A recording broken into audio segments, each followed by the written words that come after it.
வணக்கம். இன்றைய நமது ஆழமான அலசலுக்கு வரவேற்கிறோம். பங்குச்சந்தை முதலீடு பற்றி தான் பேசப் போகிறோம்.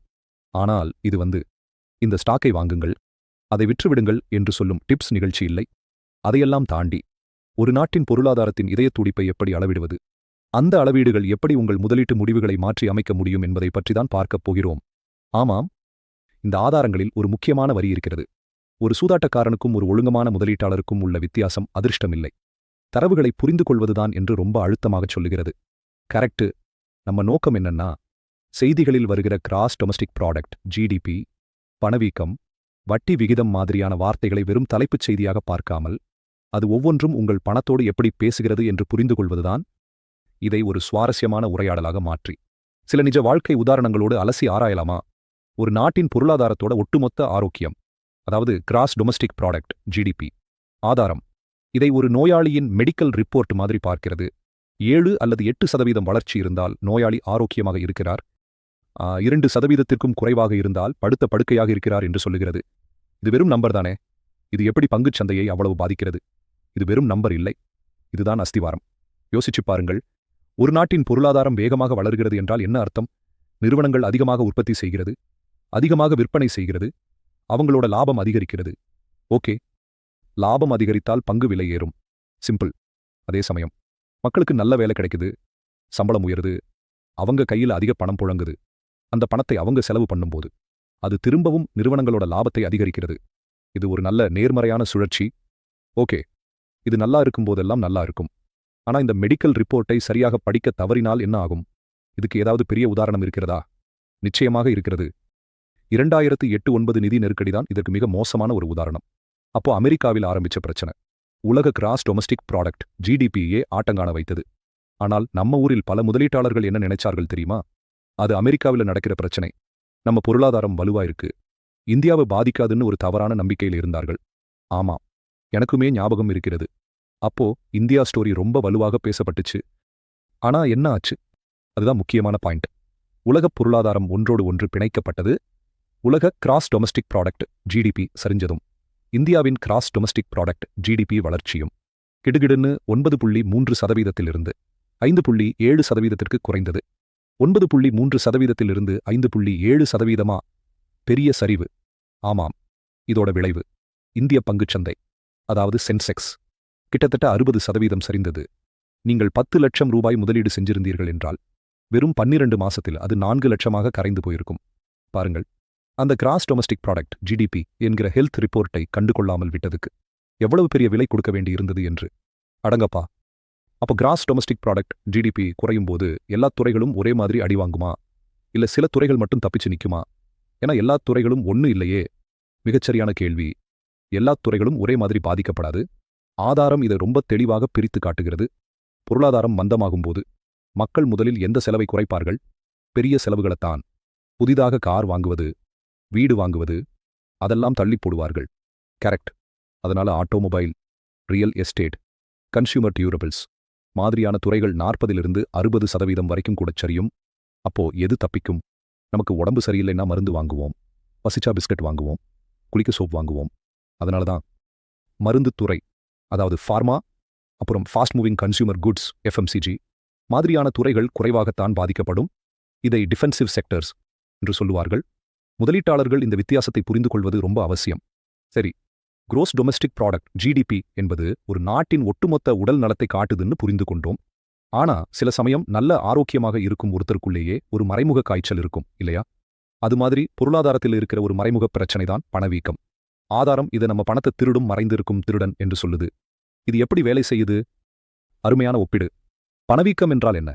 விலைகள் ஏறுகிறது. போன வருஷம் 100 ரூபாய்க்கு வாங்கின பொருள் இந்த வருஷம் 110 ரூபாய்க்கு விற்றால் அதுதான் 10% பணவீக்கம். இதுல என்ன பிரச்சனைன்னா, உங்கள் சம்பளம் அதே அளவு ஏறலைன்னா உங்கள் வாங்கும் சக்தி குறைந்துடும். அதே பாயிண்ட் தான். உங்க பாக்கெட்டில் இருக்கும் 100 ரூபாய் நோட்டு அதேதான், ஆனா அதோட மதிப்பு 90 ரூபாயாக குறைஞ்சிடுச்சு. இதுதான் அந்த மறைந்திருக்கும் திருடன் செய்யற வேலை. கேட்கவே கொஞ்சம் பயமாதான் இருக்கு. இந்த திருடன் எப்படி பங்குச்சந்தையை பாதிக்கிறான்? இந்த திருடனை பிடிக்க ரிசர்வ் வங்கி ஒரு போலீஸ்காரராக அனுப்பும். அந்த போலீஸ்காரர் தான் வட்டி விகித உயர்வு, அதாவது ரெப்போ ரேட். ஆதாரம் சொல்லுகிற மாதிரி பணவீக்கம் ஒரு காய்ச்சல் என்றால் வட்டி விகித உயர்வு அதுக்கு கொடுக்கிற வலி நிவாரணி மருந்து. காய்ச்சல் அதிகமாக இருந்தால் டாக்டர் டோஸ் அதிகமாக கொடுப்பார் இல்லையா? அதே மாதிரி பணவீக்கம் கட்டுக்கடங்காமல் போனால் ரிசர்வ் வங்கி ரெப்போ ரேட்டை, அதாவது அவங்க மத்த வங்கிகளுக்கு கடன் கொடுக்கிற வட்டி விகிதத்தை கடுமையாக உயர்த்தும். எனக்கு 2010-12 காலகட்டம் ஞாபகம் வருகிறது. அப்போ வீட்டு லோன் வட்டி விகிதம் எல்லாம் ராக்கெட் வேகத்தில் ஏறிட்டு இருந்துச்சு. அதுக்கும் இதுக்கும் சம்பந்தம் இருக்கா? 100%. நீங்கள் சொல்லுகிறது மிகச்சரியான உதாரணம். அந்த நேரத்துல இந்தியாவின் பணவீக்கம் 11.4% தொட்டது. அதை கட்டுப்படுத்த ரிசர்வ் வங்கி வட்டி விதங்களை அடுத்தடுத்து உயர்த்தியது. அப்போ முதலீட்டாளர்களின் மனநிலை எப்படி இருக்கும்னு யோசியுங்கள்.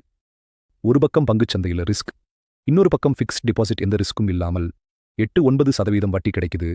ஆமாம், நீங்கள் எதை தேர்ந்தெடுப்பீர்கள்? நிச்சயமாக ஃபிக்ஸ்ட் டிபாசிட் தான். ரிஸ்க் எடுக்காமல் நல்ல வருமானம்னா யாருக்குத்தான் பிடிக்காதுன்னு? அதுதான் நடந்தது. பங்குச்சந்தையிலிருந்து பணம் பெருமளவில் வெளியேறி ஃபிக்ஸ்ட் டெபாசிட், பாண்ட்ஸ் பக்கம் போச்சு. இதனால நிஃப்டி 25% சரிந்தது. இன்போசிஸ், டிசிஎஸ் மாதிரி பெரிய வளர்ச்சி பங்குகளும் கூட 40%க்கும் மேல சரிந்தது. பார்த்தீர்களா? பணவீக்கம் என்கிற ஒரு காரணி எப்படி சந்தையோட போக்கையே மாத்துதுன்னு.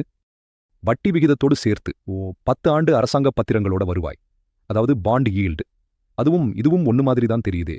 அதுல என்ன பெரிய வித்தியாசம்? ஒரு முக்கியமான நுணுக்கம் இருக்கிறது. இந்த அரசாங்க பத்திர வருவாய்தான் ஆபத்தில்லாத வருமானம், அதாவது ரிஸ்க் ஃப்ரீ ரிட்டர்ன் என்பதற்கான அளவுகோல். அரசாங்க பத்திரத்தில் முதலீடு செஞ்சால் உங்கள் பணம் கிட்டத்தட்ட 100% பாதுகாப்பானது. ஓகே, அந்த பத்திர வருவாய் 7% கொடுக்குதுன்னா எந்த ரிஸ்க்கும் இல்லாமல் உங்களால் 7% சம்பாதிக்க முடியும்னு அர்த்தம்.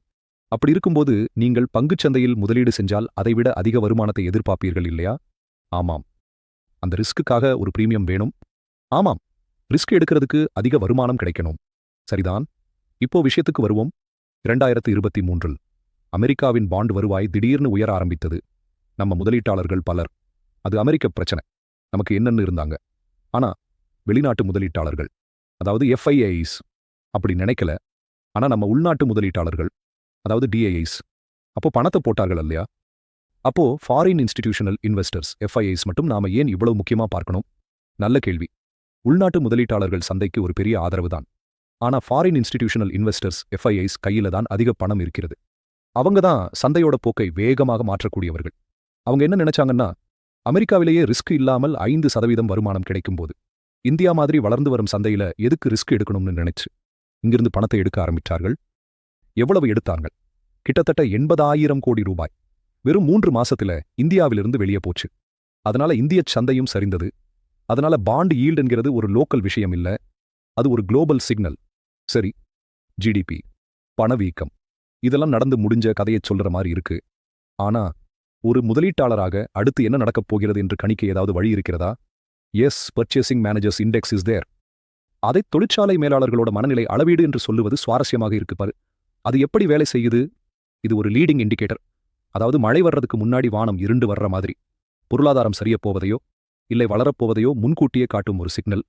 எளிமையாக சொல்லணும்னா, நாட்டின் முக்கியமான 400 தொழிற்சாலைகளோட மேலாளர்கள் கிட்ட ஒவ்வொரு மாசமும் ஒரு சர்வே நடத்துவார்கள். புதிய ஆர்டர்கள் எப்படி வருது, உற்பத்தி எப்படி இருக்குன்னு கேட்பார்கள். அந்த சர்வேயோட மதிப்பெண் 50க்கு மேல இருந்தால் பொருளாதாரம் விரிவடையுதுன்னு அர்த்தம். 50க்கு கீழே போனால் சுருங்குதுன்னு அர்த்தம். அடேங்கப்பா, ஒரு மாசத்துல 52.5 51.2. இது சாதாரணமாக செய்தியில் பார்க்கும்போது இது வெறும் நம்பராதான் தெரியும். இது எப்படி முதலீட்டாளர்களுக்கு உதவி இருக்கும்?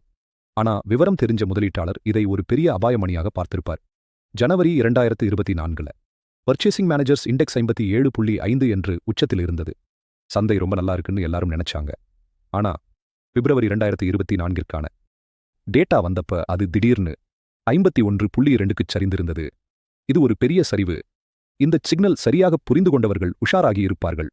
ஆமாம், ஆனா இதை கவனிக்க தவறியவர்களுக்கு நிஃப்டி அடுத்த சில நாட்களில் 5% சரிந்தப்போ பெரிய அதிர்ச்சியாக இருந்திருக்கும்.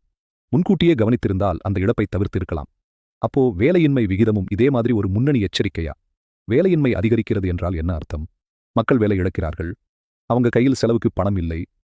அவங்க செலவு செய்யலைன்னா நிறுவனங்களோட பொருட்கள் விற்காது. அவங்க லாபம் குறையும், பங்கு விலை சரியும். இது ஒரு சங்கிலித் தொடர் விளைவு.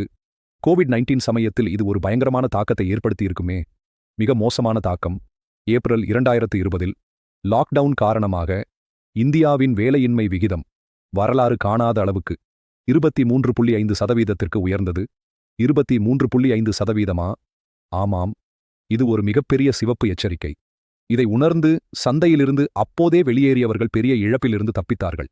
ஆனா அதுக்கப்புறம் பாருங்கள், வேலையின்மை 11% உயர்ந்த நிலையிலேயே இருந்தபோது, சந்தை கொஞ்சம் மீண்டு வந்ததும், எல்லாம் சரியாயிடுச்சுன்னு நினைச்சு பலர் திரும்பவும் முதலீடு செய்ய ஆரம்பித்தார்கள். அவங்க தான் அடுத்த கட்டச்சரிவில் வசமாக மாட்டிக்கிட்டார்கள். பாடம் என்னன்னா, வேலையின்மை அதிகமாக இருக்கும் வரை உண்மையான பொருளாதார மீட்சி சாத்தியமில்லை. இவ்வளவு குறிகாட்டிகள், இத்தனை தரவுகள், இதையெல்லாம் பார்த்து ஒரு சாதாரண முதலீட்டாளர் எப்படி முடிவெடுப்பது? தலையே சுத்துற மாதிரி இல்லையா? எல்லாவற்றையும் எப்படி ஒன்னா சேர்த்து பார்ப்பது? இந்த குழப்பத்தை தவிர்க்கத்தான் ஆதாரம் ஒரு அருமையான, எளிமையான வழியை காட்டுகிறது. அதுதான் சரிபார்ப்பு பட்டியல், அதாவது செக்லிஸ்ட். நீங்கள் ஒரு முதலீடு செய்வதற்கு முன்னாடி இந்த 12 குறிகாட்டிகளையும் வரிசையாக சரிபார்க்கணும். gross domestic product வளருதா? ஆமில்லை. பணவீக்கம் கட்டுப்பாட்டில் இருக்கிறதா? ஆமில்லை. இப்படி ஒவ்வொரு கேள்விக்கும் ஆம் என்றால் ஒரு புள்ளி, இல்லை என்றால் 0 புள்ளி. இது ஒரு ஸ்கோரிங் சிஸ்டம் மாதிரி. அப்போ மொத்த மதிப்பெண் என்ன சொல்லும்? 11க்கும் மேல் இருந்தால் அது தீவிரமாக வாங்குங்கள், அதாவது அக்ரெசிவ் பை என்பதற்கான சிக்னல். எல்லா பொருளாதார காரணிகளும் உங்களுக்கு சாதகமாக இருக்கிறது. அதே சமயம் மதிப்பெண் 5க்கு கீழே இருந்தால் அது எல்லாவற்றையும் விற்றுவிட்டு பணமாக வைத்திருங்கள், அதாவது செல் அண்ட் ஹோல்ட் கேஷ் என்பதற்கான கடுமையான எச்சரிக்கை. புயல் வரப்போகிறது, கப்பலை கரைக்கு கொண்டு வந்து விடுங்கள் என்று சொல்லுகிற மாதிரி. இதே போல சந்தையிலிருந்து எப்போது வெளியேறுவது என்பதற்கும் ஒரு தனி சரிபார்ப்பு பட்டியல் இருக்கிறது. அப்போ இதன் சாராம்சம் இதுதான்: நான் பங்கு விலையை கணிக்க முயற்சி செய்வதில்லை. நான் பேரியல் பொருளாதார குறிகாட்டிகளை கண்காணிக்கிறேன். அவை சாதகமாக இருக்கும்போது வாங்குகிறேன், பாதகமாக மாறும்போது விற்கிறேன். இது உணர்ச்சிகளுக்கு இடம் கொடுக்காமல் ஒரு சிஸ்டம் மாதிரி செயல்படுகிறது. நான் கூட என் ஆரம்ப காலத்தில் இந்த தவறை செஞ்சிருக்கிறேன். 2008ல் gross domestic product குறைய ஆரம்பித்தப்போ இது தற்காலிகமானது, நல்ல பங்குகள் விலை குறைவாக கிடைக்குதுன்னு நினைச்சு இன்னும் முதலீடு செஞ்சேன். ஆனால் பொருளாதார சூழல் சரியில்லாதப்போ நல்ல பங்குகளும் சரியும் என்பதுதான் நான் கத்துக்கிட்ட பெரிய பாடம். தரவுகளின் அடிப்படையில் முடிவெடுப்பது, பயம் மற்றும் பேராசை போன்ற உணர்ச்சிகளின் அடிப்படையில் இல்லை. இதுதான் ஒரு தடவை அதிர்ஷ்டத்தில் 1 கோடி சம்பாதிக்கிறவருக்கும் ஒரு சிஸ்டம் பின்பற்றி தொடர்ந்து 1000 கோடி சம்பாதிக்கிற ஒழுக்கமான முதலீட்டாளருக்கும் உள்ள வித்தியாசம்னு இந்த ஆதாரம் வலியுறுத்துகிறது. அருமை. இன்றைய இந்த அலசல் மூலமாக பங்குச்சந்தைங்கிறது ஏதோ மாயாஜாலம் இல்லை. அதன் ஏற்ற இறக்கங்களுக்கு பின்னாடி தெளிவான, அளவிடக்கூடிய பொருளாதார காரணிகள் இருக்குன்னு நல்லாவே புரிந்து கொண்டோம். ஜிடிபியில் இருந்து பர்ச்சேசிங் மேனேஜர்ஸ் இண்டெக்ஸ் வரைக்கும் ஒவ்வொரு குறியீடும் ஒரு கதை சொல்லுது. அந்த சிக்னல்ஸ் படிக்க கற்றுக்கொள்வது நம்ம நிதி பயணத்தையே மாற்றி அமைக்கக்கூடிய ஒரு சக்தி வாய்ந்த கருவி. இறுதியாக உங்களுக்கு ஒரு சிந்தனை. இந்த ஆதாரம் ஒவ்வொரு துறைக்கும் எந்தெந்த குறிகாட்டிகள் அதிக முக்கியத்துவம் வாய்ந்ததுன்னு ஒரு அட்டவணையை கொடுக்கிறது. உதாரணமாக, ஆட்டோ துறைக்கு வட்டி விகிதமும் கடன் வளர்ச்சியும் மிக மிக முக்கியம். வட்டி விகிதம் ஏறினால் கார் லோன் வட்டி ஏறும், விற்பனை உடனே குறையும். ஆனா மருந்து துறைக்கு இதெல்லாம் அவ்வளவு பெரிய பாதிப்பை ஏற்படுத்தாது.